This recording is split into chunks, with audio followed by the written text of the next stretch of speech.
तो कहाँ थे हम लोग कि अगर L लिमिट सुपेरियर है, देखो अब ये हो गया ना, अब इसको अच्छे से लिखो।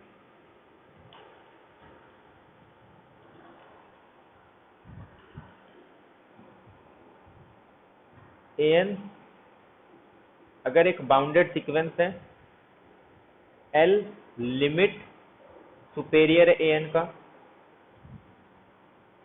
ठीक है। ये मैंने एक नेबरहुड ड्रॉ किया किसके अराउंड, L माइनस एप्सिलॉन और ये L प्लस एप्सिलॉन।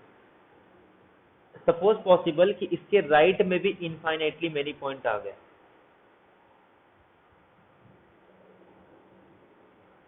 ठीक है। अगर इसके राइट में भी इनफाइनाइटली मेनी पॉइंट्स आ गए, यहां भी इनफाइनाइट पॉइंट है और इसके राइट में भी इनफाइनाइट पॉइंट है, सीक्वेंस मेरा बाउंडेड है, बाउंडेड और इनफाइनाइट पॉइंट। जब भी बाउंडेड और इनफाइनाइट बोलते हैं तो ये हमेशा एक लिमिट पॉइंट देते हैं। एक लिमिट पॉइंट ऐसा मिल गया जो इससे भी बड़ा है। लिमिट सुपेरियर का डेफिनेशन क्या था, किसी भी बाउंडेड सीक्वेंस में सारे लिमिट पॉइंट का जो सबसे सुप्रीमम होगा वो मेरा लिमिट सुपेरियर था। बट यहाँ पे तो एक और लिमिट पॉइंट मिल गया, तो अगर ऐसा इनफाइनाइटली मेनी पॉइंट अगर राइट साइड में हो गया ना, तो ये लिमिट सुपेरियर तो नहीं हो सकता, तो ये लिमिट सुपेरियर हो जाएगा। अगर ये लिमिट सुपेरियर हो गया तो फिर एक नेबरहुड मिलेगा कि राइट में कितने पॉइंट होंगे, फाइनाइट। अगर फिर से इनफाइनाइट पॉइंट मिल गया तो एक एक लिमिट पॉइंट मिलते जाएगा। क्लियर है ये पॉइंट, समझ में आ गया। तो L अगर लिमिट पॉइंट है तो L माइनस एप्सिलॉन के लेफ्ट साइड में सीक्वेंस के सारे पॉइंट आएंगे एक्सेप्ट फाइनाइटली मेनी। मतलब राइट में सिर्फ कितने होंगे, फाइनाइटली मेनी, लेफ्ट में कितने होंगे, इनफाइनाइटली मेनी। तो लिमिट सुपेरियर का ये भी एक एप्लीकेशन है कि वो ये कहता है कि अगर L है तो कोई भी नेबरहुड ड्रॉ करो, तो नेबरहुड के राइट साइड में ज्यादा ज्यादा कितने हो सकते हैं, फाइनाइटली। लेफ्ट में, नेबरहुड के लेफ्ट में पता नहीं, इनफाइनाइट भी हो सकते हैं, फाइनाइट भी हो सकते हैं, लेकिन अगर यहां भी फाइनाइट हो गया तो हम लोग कहते हैं सीक्वेंस मेरा कन्वर्जेंट है। क्लियर है ये पॉइंट। अगर ये लिमिट सुपेरियर के लिए हो रहा है तो इसका मतलब लिमिट इंफेरियर के लिए भी तो होगा ना। जो चीज लिमिट सुपेरियर के लिए हो रहा है वही लिमिट इंफेरियर के लिए भी होगा। अगर कोई सीक्वेंस बाउंडेड है, L उसका लिमिट इंफेरियर है, इसका मतलब कि L माइनस एप्सिलॉन से कम यहाँ पे कितने पॉइंट आएंगे, इनफाइनाइटली मेनी पॉइंट। कोई पूछे राइट में, पता नहीं, L माइनस एप्सिलॉन के लेफ्ट में इनफाइनाइट पॉइंट, और कोई पूछे L प्लस एप्सिलॉन के राइट में कितने पॉइंट होंगे, तो बोलेंगे सारे पॉइंट। अच्छा, सारे मतलब तो इधर कितने बचेंगे, बट फाइनाइटली। मतलब क्या हो गया, पहले तो बोला सारे, पीछे ने पूछा इसके पीछे कितने होंगे, तो बोलेंगे फाइनाइटली मेनी। मतलब कुछ फाइनाइट को छोड़ के राइट में कितने होंगे, इनफाइनाइट। यहां से भी इनफाइनाइट, यहां से भी इनफाइनाइट, तो ये लिमिट पॉइंट तो हो गया, बट इस बात का ध्यान रखना है कि इसके लेफ्ट में कितने हो सकते हैं, सिर्फ फाइनाइट। अच्छा, मान ले इनफाइनाइट होगा तो क्या होगा, इनफाइनाइट होगा तो सीक्वेंस बाउंडेड में ऑलरेडी बोल के चल रहा हूं, और इनफाइनाइट पॉइंट मिल गया तो यहाँ पे फिर से एक लिमिट पॉइंट मिल जाएगा, और सारे लिमिट पॉइंट में ये उससे छोटा लिमिट पॉइंट। अगर इससे छोटा कोई लिमिट पॉइंट मिल गया तो मैं इसको लोअर लिमिट नहीं बोल सकता, लोअर लिमिट इसको बोलना पड़ेगा। तो मेरा डेफिनेशन डिस्प्रूव हो गया। इसका मतलब इस नेबरहुड के लेफ्ट में कितने आ सकते हैं, फाइनाइटली में। ये पॉइंट क्लियर है। तो अगर राइट में कोई पूछे तो पता नहीं, और राइट में अगर फाइनाइट आ गया तो सीक्वेंस कन्वर्जेंट है। तो जब लिमिट इंफेरियर और लिमिट सुपेरियर दोनों L हो गया तो सुपेरियर कहेगा कि यहां फाइनाइट, इंफेरियर कहेगा यहां फाइनाइट। ये कह रहा है कि सारे पॉइंट यहां पे हैं, यहां पे फाइनाइट, ये कह रहा है सारे पॉइंट इसके लेफ्ट में है, यहां फाइनाइट। तो सारे पॉइंट यहां आ गए, यहां फाइनाइट, यहां फाइनाइट, तो इसके बाहर कितने हो गए, फाइनाइट प्लस फाइनाइट, सारे पॉइंट, और बाहर फाइनाइट प्लस फाइनाइट, फाइनाइट। तो अगर किसी सीक्वेंस का lower limit upper limit same होता है तो इसलिए हम लोग बोलते हैं कि सीक्वेंस मेरा कन्वर्जेंट है, और वो किस पॉइंट पे कन्वर्ज कर रहा है, L पे। क्लियर है ये।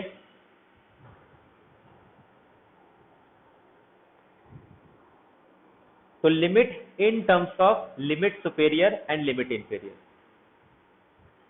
लिमिट सुपेरियर, लिमिट इंफेरियर, ये लिमिट पॉइंट ही है, बट उसमें एक्स्ट्रा कंडीशन ऐड कर देते हैं कि वो सारे लिमिट पॉइंट का सबसे अपर लिमिट और सारे लिमिट पॉइंट का सबसे लोअर लिमिट, और दोनों इक्वल हो गए तो वही मेरा लिमिट बन जाता है। क्लियर है ये?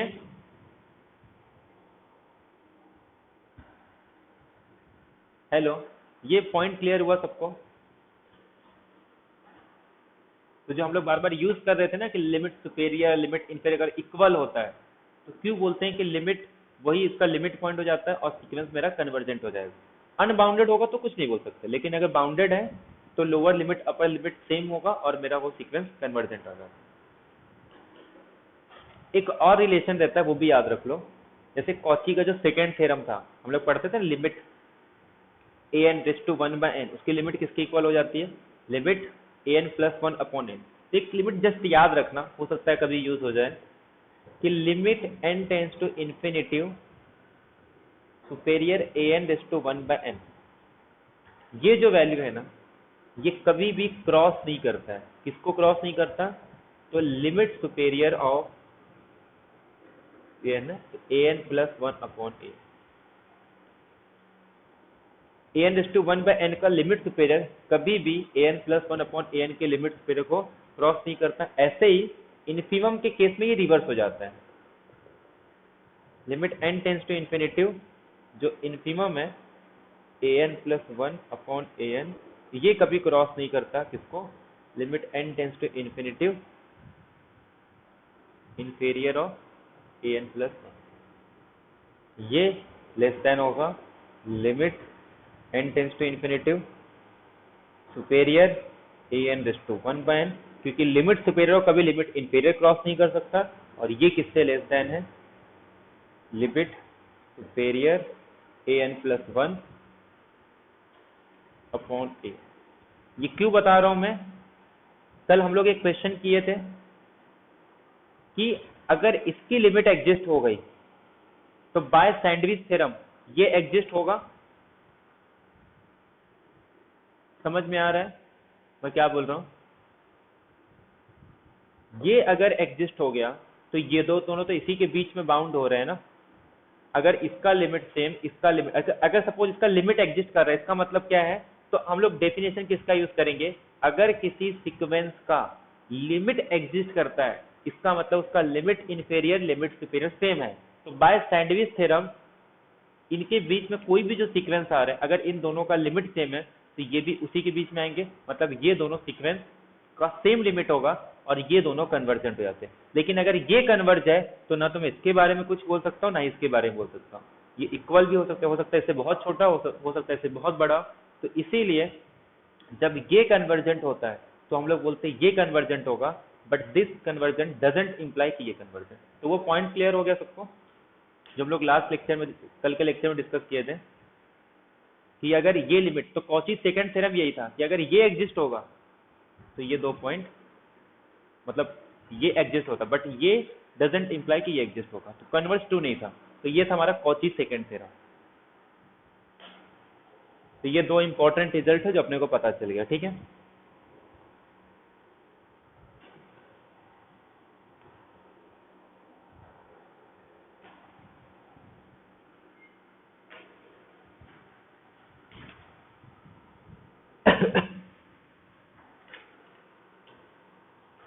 लॉग वाला तो क्वेश्चन हो चुका था ना कल के लेक्चर में।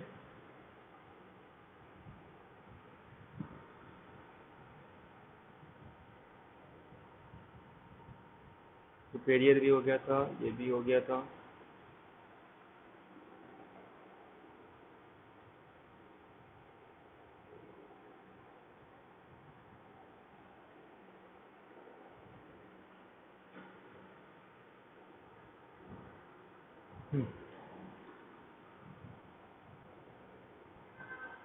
Let x1 is equal to 0, x2 is equal to 1, n is greater than 3, define। वैसे ये तो हम लोग ऑलरेडी कर चुके हैं और ये नेट में भी क्वेश्चन आया, xn-1 xn-2 upon 2, which of the following is also, कौन सा इसमें से ट्रू होगा? ठीक है, तो ऑलरेडी कर चुके हैं ना हम लोग कि xn is a monotone sequence. Second कह रहा है कि जो इसका लिमिट आएगा वो हाफ होगा। थर्ड में कह रहा है कि xn कॉची सीक्वेंस है। और फोर्थ में कह रहा है कि इसका लिमिट होगा 2/3। बोलो कौन सा ऑप्शन करेक्ट है इसमें से?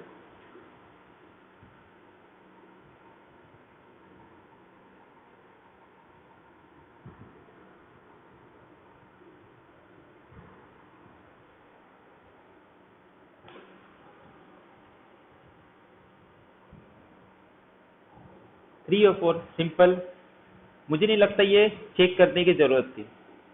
पहले तो लिमिट, ये बात की बात है, पहले तो कन्वर्जेंट प्रूव करो। जब कन्वर्जेंट अगर उसका लिमिट मिल रहा है तो मतलब ये तो बाय डिफॉल्ट आ जाएगा।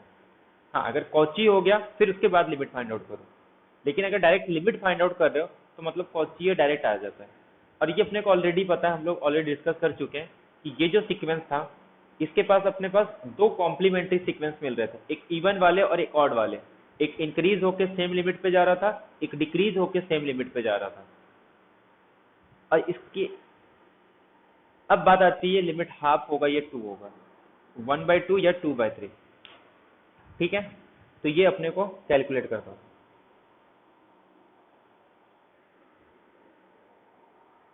तो क्या आएगा इसका limit? 2/3।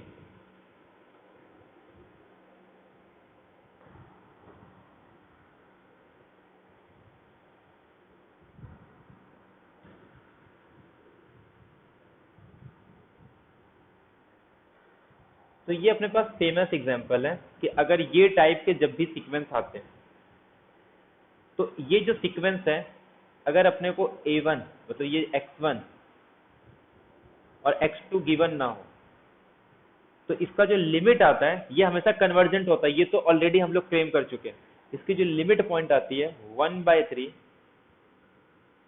a1 plus 2x1 plus 2x2। तो x1 क्या है अपने पास? 0 और x2 क्या है? 1। तो लिमिट क्या आ जाएगा? 2/3। तो ये याद कर लो कि जब भी ये टाइप के सीक्वेंस आते हैं, ये x1 x2 को हम लोग चेंज कर सकते हैं। ये 0 और 1 है, इसके लिए आंसर 2/3 आ रहा है। बट अगर 0 और 1 के प्लेस पे कुछ और लिख दूं तो ये इस पे डिपेंड करता है। तो फॉर्मूला याद कर दो कि ये टाइप के जो सीक्वेंस है, इनका लिमिट पॉइंट हमेशा क्या आता है? 1/3 x1 प्लस 2x2। क्लियर है ये?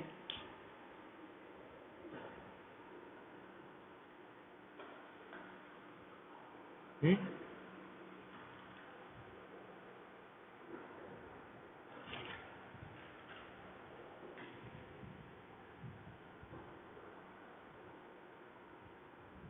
हम्म।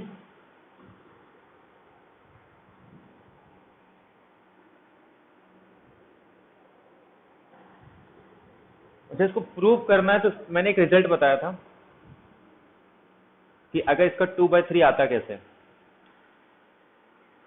अपने पास एक रिजल्ट था कि कोई भी सीक्वेंस अगर कन्वर्ट कर रहे हैं, हम लोग ने ये प्रूव किया था ना, an a2n a3n, अगर ये भी कन्वर्जेंट है, ये भी कन्वर्जेंट है, ये भी कन्वर्जेंट है, तो हम लोग क्या प्रूव करते हैं कि मेरा सीक्वेंस कन्वर्जेंट करता है।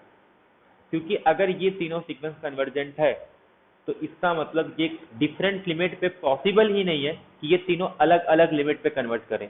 उन तीनों को सेम लिमिट पे ही कन्वर्ट करना पड़ता है। तो उसी कॉन्सेप्ट का यूज करेंगे हम लोग और प्रूव करेंगे कि इसका लिमिट जो आता है वो 2/3 आएगा। अच्छा, एक बात बताओ, कोई सीक्वेंस है मेरा, ठीक है, और अगर उसका लिमिट एल आ रहा है, ठीक है, तो इसके जितने भी सब सीक्वेंस आएंगे उनका भी लिमिट सेम होगा। तो अगर मैं यहाँ पे x2n ले लूँ, जैसे इवन ले लूँ, तो ये तो इसी का सब सीक्वेंस है, मतलब 2 4 6 8 इसी का सब सीक्वेंस में उठा सकता हूँ। तो अगर इसका लिमिट एल आ रहा है तो इसका भी लिमिट कितना आएगा? एल। अगर सपोज इसके ऑड टर्म का लिमिट सपोज L1 तो ये L2 आ रहा है, तो इसका मतलब क्या हो जाएगा कि लिमिट x टू n, या फिर ऑड लेना है ना, तो 2n-1, इसका भी लिमिट कितना हो जाएगा L2। ये इवन है और इवन का सबसेट ले लेंगे 4, 8, 16 ये टाइप का। ये ऑड है और उसी का सबसेट ले रहा हूँ 3, और फिर इसके बाद 1, 3, क्या आएगा इसमें 1, 2 पुट करेंगे 3, ये टाइप के। तो ये भी सब कैसे आ जाएंगे ऑड, और दोनों में अपने को कॉमन लेना है ना, 2:n आ जाएगा। एक और ले लेते हैं, limit x is to 2n+1। अब ध्यान दो, अब एडजस्टमेंट कैसे करेंगे देखो। ये मेरे पास n है n-1, इसको मैं ऐसे लिख सकता हूँ कुछ, या फिर n2 n+2, ये इससे एक कम हो गया तो n+1, और ये से 2 कम हो गया, ऐसे लिख सकता हूँ इसको मैं। इसी सीक्वेंस को मैं ऐसे लिख सकता हूँ, कुछ प्रॉब्लम है इसमें। ये n था, ये इससे एक कम है, ये इससे 2 कम है, जो इसका लिमिट होगा ये n+2, तो इसको मैं रिप्लेस कर सकता हूँ n+2 का a⁻2n+2 से। ये वाला जो सीक्वेंस है n+1, इसको रिप्लेस कर सकता हूँ मैं a2n+1 से, और इसको रिप्लेस कर सकता हूँ a2n+2n से। जस्ट अब इसी को सॉल्व कर दो, इसका लिमिट क्या आएगा, ऐसे लिख सकता हूँ कि नहीं इसको, ये इससे कितना कम है 1, और ये इससे कितना कम है 2। अगर मैं इसको ऐसे लिख सकता हूँ तो इसको ऐसे भी लिख सकता हूँ, ये जितना भी नंबर है ये उससे कितना कम है, 1 ही कम हो रहा है ना, और ये इससे कितना कम हो रहा है, 2 कम हो रहा है, बस हो गया। अब इसी का यूज कर लो, ये लिमिट आ जाएगा। समझ में आ रहा है ना, बस इसी फॉर्म में। इसका कहने का मतलब ये देखो, ये सीक्वेंस मतलब कैसा है, इसका जस्ट मतलब इतना है कि यहाँ पे n है तो यहाँ पे n-1 है, यहाँ पे n-2 है, यहाँ पे n+1 होगा तो ये यहाँ पे n है, और यहाँ पे ये n-1 है।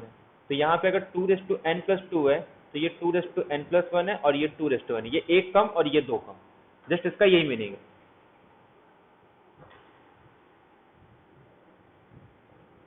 तो अब जस्ट इसका लिमिट पुट कर दो। इसके लिमिट को मैंने क्या बोला था कि 2n+2, ये इवन वाले टर्म्स हैं, तो इसका लिमिट क्या आएगा L1। ये कौन सा टर्म है 2n+1, ये इवन और ये प्लस ऑड, तो ऑड का लिमिट क्या आएगा L2/2, और ये इवन वाला है तो इसका लिमिट क्या आ जाएगा L1/2। जब इसको माइनस करेंगे तो इसका आंसर क्या आ जाएगा, यहां से ये L1 = L2, तो लिमिट आ गया अपने सेम। क्लियर है ये पॉइंट।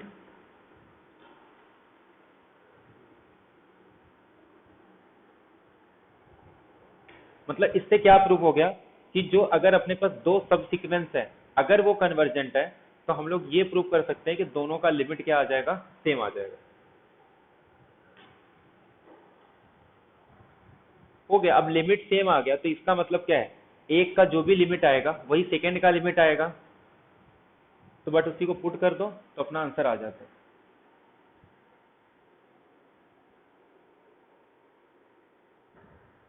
सर आज के क्लास का रिकॉर्डेड आज क्लास होने के बाद में मिलेगा ना, आज ही चाहिए क्या, ठीक है चलेगा, मिल जाएगा।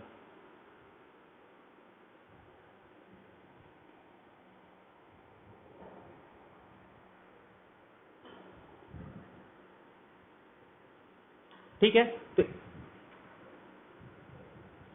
एक क्वेश्चन इसी के बेस पे करो। TFR का क्वेश्चन है कि √7 √7 +√7 √7 +√7 ये किस पॉइंट पे कन्वर्ट करते हैं, 1 + √33/2,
क्या आएगा इसका आंसर?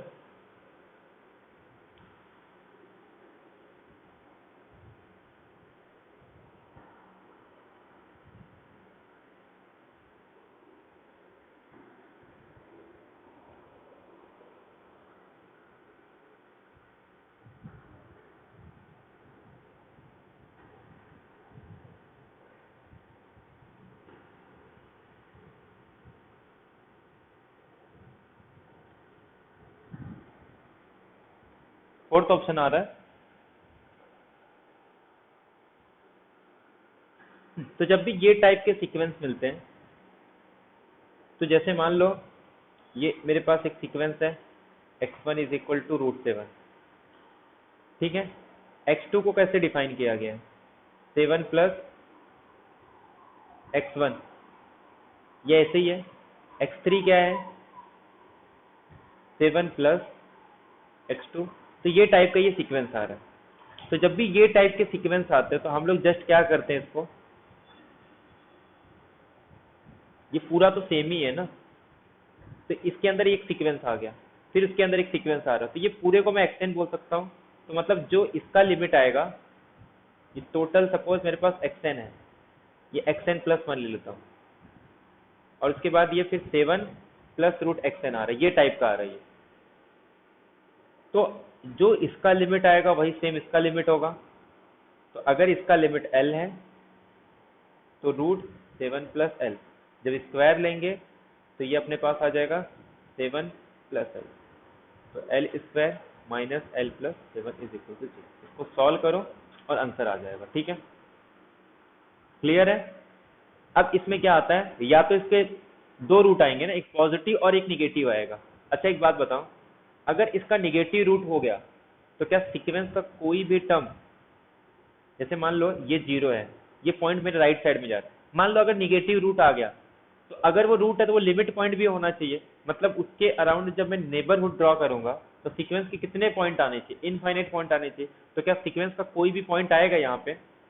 अगर सारे पॉइंट मेरे राइट साइड में है, मान लो लिमिट पॉइंट इधर आ गया, तो अगर उसके अराउंड नेबरहुड ड्रॉ करूंगा तो हमेशा एक नेबरहुड मिल जाएगा कि सीक्वेंस का एक भी टर्म नहीं, तो वो लिमिट पॉइंट ही नहीं हो सकता। तो इसका मतलब जिसका लिमिट आएगा वो कैसा आएगा? Positive root. तो L माइनस बी, तो माइनस बी मतलब ये 1 plus minus b square minus 4ac, तो बी स्क्वायर मतलब 1 माइनस 4ac, तो 4a1 है, c अपना 7 है, 28 हो जाएगा, माइनस 4ac। क्या गड़बड़ है इसमें?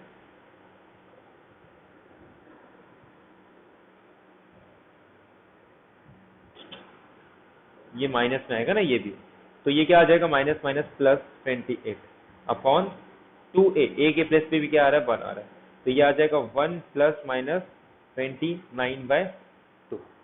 माइनस वाला तो हो नहीं सकता, तो बचा क्या? सिर्फ प्लस वाला, तो ये इसका आंसर आ जाएगा, ठीक है। तो ये टाइप के जितने भी सीक्वेंस आते हैं,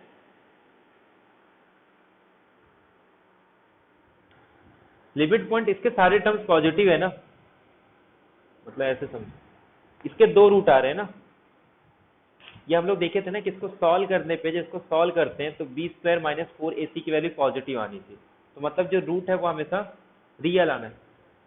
अब इसके दो रूट आ रहे हैं, एक रूट अगर सपोज निगेटिव आ गया तो इसका पहला पॉइंट कहाँ आ रहा है? √7। √7 मतलब कितना होता है? √7 ये मेरे ख्याल से कुछ 1 2 यहाँ पे आएगा, ठीक है।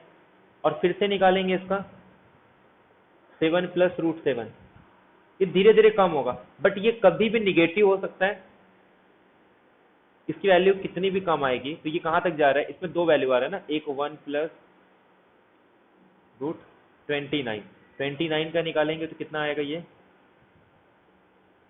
मतलब ये 16 और 25, 5 मतलब कुछ 5 पॉइंट समथिंग आएगा, और ये 6 मतलब 3 के लगभग आएगा ना।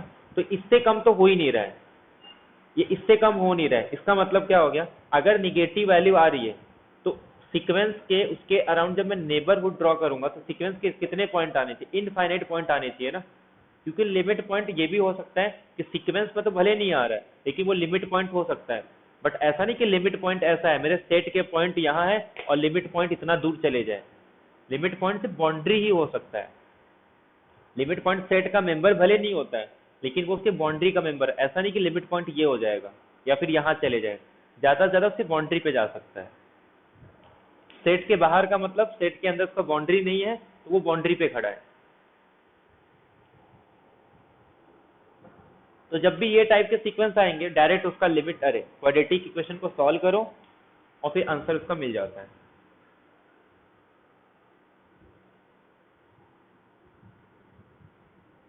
तो ये टाइप की क्वेश्चन भी आते हैं एग्जाम में। ठीक है, 2018 तक तो हो गया। एक क्वेश्चन है मेरे पास 2019 से, तो है नहीं मेरे पास। 2020 में क्वेश्चन आया था।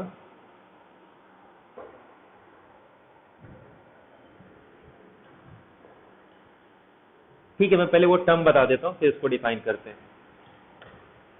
मेजर सेट के अंदर,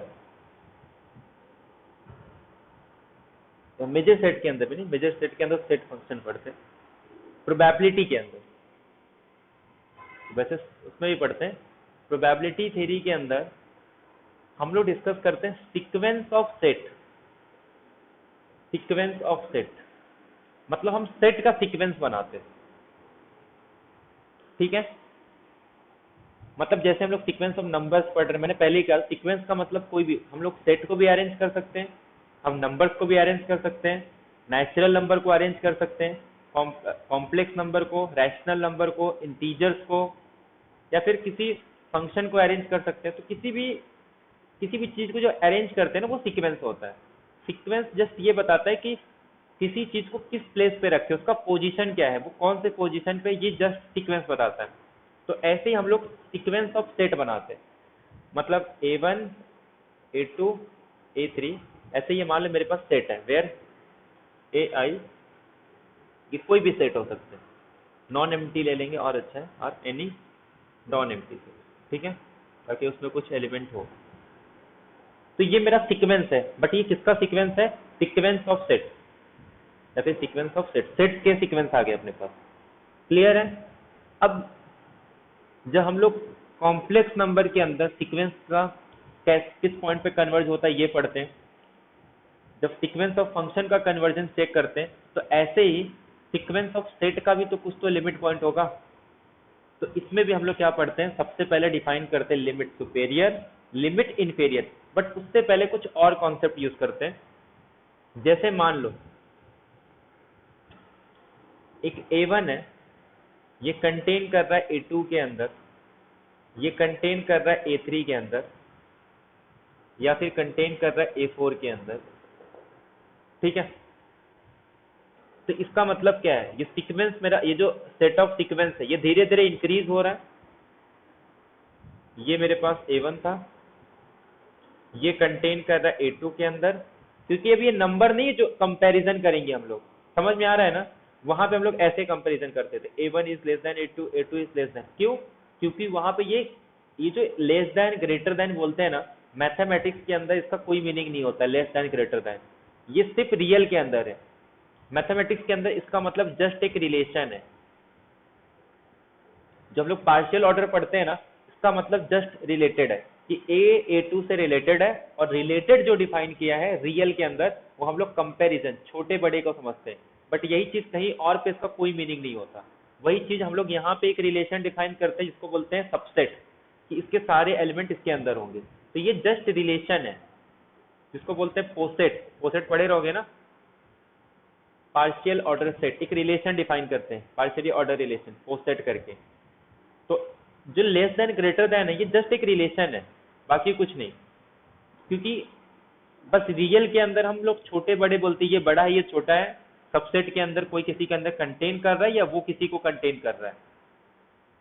और ऐसे ही R² के अंदर कुछ नहीं होता, कॉम्प्लेक्स के अंदर किसी नंबर को कंपेयर नहीं कर पाते, बट वहां पे भी रिलेशन होता है। एक क्वेश्चन पूछा गया था रिलेशन के ऊपर, वो अभी लोग डिस्कस करेंगे, 2019 में पूछा था। तो वहां पे R² के अंदर उसने कंपेयर किया था, तो उसमें कंपैरिजन करना है कुछ अलग डेफिनेशन, मतलब डिफाइन करते हैं कि इस तरीके से मैं बोलूंगा कि वो रिलेशन है। वो ये नहीं कहता कि कौन किससे छोटा बड़ा होगा, जस्ट ये कहता है कि ये एक रिलेशन है। तो यहाँ पे इंक्रीजिंग का मतलब ये हो जाता है कि ये इसके अंदर कंटेन कर रहा है, ये इसके अंदर कंटेन कर रहा है। तो अगर कोई इंक्रीजिंग सीक्वेंस है और मुझे इसका लिमिट निकालना है, ठीक है, जैसे मान लो इस सीक्वेंस का मुझे लिमिट निकालना है, तो इसका जो लिमिट आता है ना, अच्छा एक बात बताओ, इसका लिमिट निकालेंगे और ये इसके अंदर कंटेन कर रहा है, इसका लिमिट क्या होगा?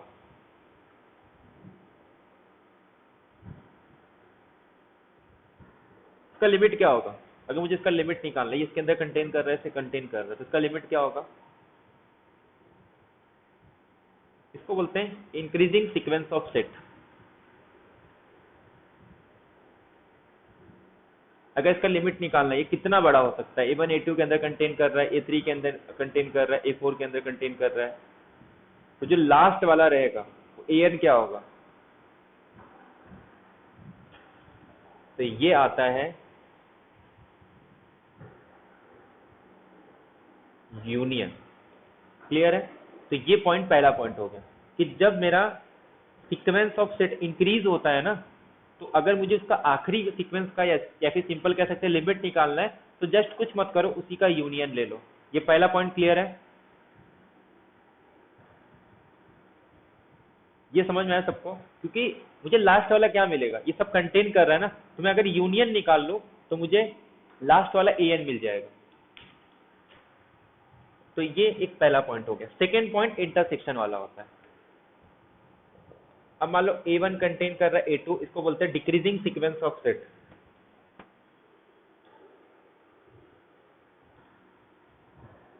Decreasing sequence of set.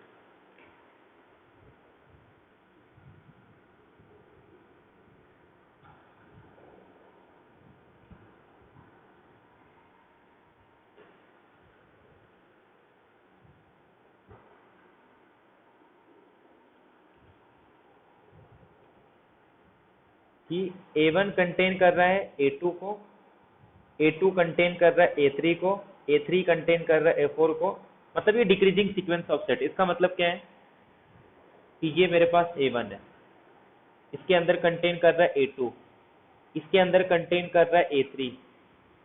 तो अगर ऐसे मुझे लिमिट निकालना है कि लास्ट वाला सीक्वेंस निकालना है, तो मैं क्या करूंगा? इसका A1 A2 के अंदर, A2 A3 के अंदर, ऐसे कंटिन्यू चलते जाए, तो मैं क्या निकालूंगा इसमें? इंक्रीजिंग सीक्वेंस ऑफ सेट था, तो उसका लिमिट क्या आया था? यूनियन। तो अगर डिक्रीजिंग सीक्वेंस ऑफ सेट है, इसका लिमिट क्या आएगा AN का?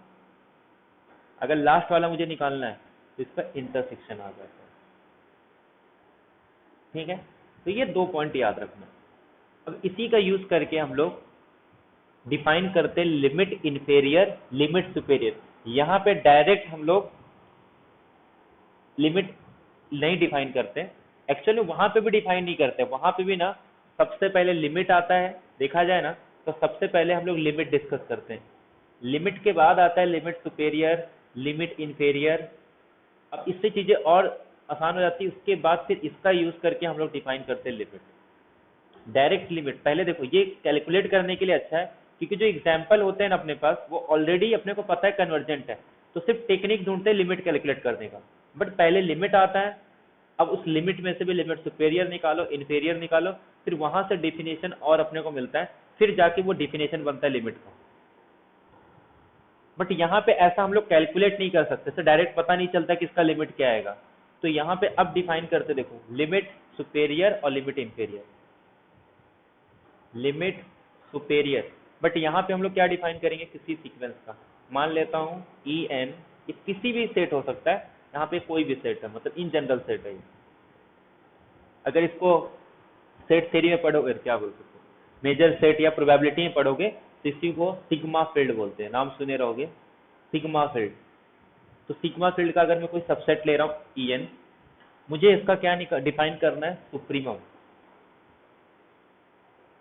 लिमिट निकालना है इसके सुपेरियर का। तो हम लोग क्या करते हैं, सुनो, सुपेरियर का मतलब क्या था? पहले पूरे में से मैक्सिमम ढूंढो, K इज N, ठीक है। यूनियन, इसका मतलब क्या है कि अगर मैं n को 1 पुट करूं, तो इसका मतलब क्या आएगा? E1 union E2 union E3, ये सारे आ जाएंगे जितने भी सेट है। क्लियर है? ये E1 E2 सब आ जाएंगे सीक्वेंस के सारे सेट, उनका सबका यूनियन लेना है। अब उसके बाद K2 क्या होगा? E2 यूनियन A3, फिर इसका K को 3 पुट करूंगा तो क्या आ जाएगा? ये A3 A4, ऐसे चलते जाएंगे। तो जैसे मैं n को चेंज कर रहा हूँ, मेरा ये क्या हो रहा है धीरे धीरे, समझ में आ रहा है? ये धीरे धीरे हो क्या रहा है? n, जैसे मैं बोलूँ कि मेरा A1 पूरे का यूनियन, A2 E2 से लेके इसका यूनियन, तो ये जो एक सीक्वेंस बन रहा है, और ये सीक्वेंस धीरे धीरे क्या हो रहा है,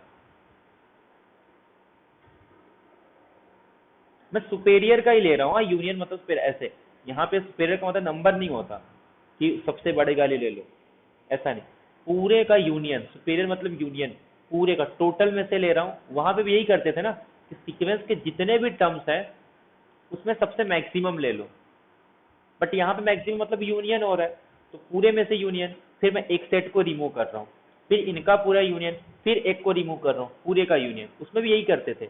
B1 क्या करते थे हम लोग, सुप्रीमम निकालते थे A1 से लेके AN तक का, फिर एक को रिमूव करते थे और सुप्रीमम लेते थे A2 से लेके, अरे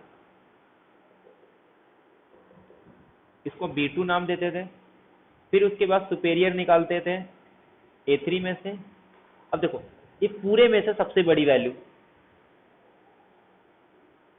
ये इसमें सबसे बड़ी वैल्यू, बट इससे तो छोटा ही होगा ना, क्योंकि सबसे बड़ी वैल्यू पहले ही निकाल लियो B2, इसमें दो बड़ी वैल्यू निकल गई तो B3। ये सीक्वेंस कैसा आ रहा है, ये सीक्वेंस कैसा है, मेरा पॉइंट समझ रहे हो? कंपेयर करो दोनों को। B1 इस लिमिट सुपेरियर में क्या करते थे हम लोग, पूरे सीक्वेंस का सुपेरियर, ये सीक्वेंस डिक्रीजिंग था। अब एक बात बताओ, कोई भी अगर मान लो सीक्वेंस मेरा बाउंडेड है, कोई भी डिक्रीजिंग सीक्वेंस है, बाउंडेड और डिक्रीजिंग सीक्वेंस, तो उसका लिमिट क्या होता है? बाउंडेड और डिक्रीजिंग सीक्वेंस का लिमिट क्या होगा? इन्फिमम। बाउंडेड डिक्रीजिंग सीक्वेंस का उसका लिमिट इन्फिमम। तो इसका जो लिमिट आएगा इन्फिमम, तो इसका मतलब क्या हो गया कि अगर मुझे इसमें फाइंड आउट करना है तो सिर्फ इसका इन्फिमम फाइंड आउट करना है, तो इसका लिमिट फाइंड आउट करना है, इसका मतलब क्या फाइंड आउट करना है? इसका इन्फिमम। तो इसीलिए हम लोग क्या लेते हैं, एक्चुअली मुझे इसका लिमिट लेना था। लिमिट सुपेरियर नाम क्यों पड़ा है कि मैं सारे सुपेरियर का लिमिट ले रहा हूं, बट मुझे पता है कि कोई भी बाउंडेड डिक्रीजिंग सीक्वेंस का जो लिमिट होता है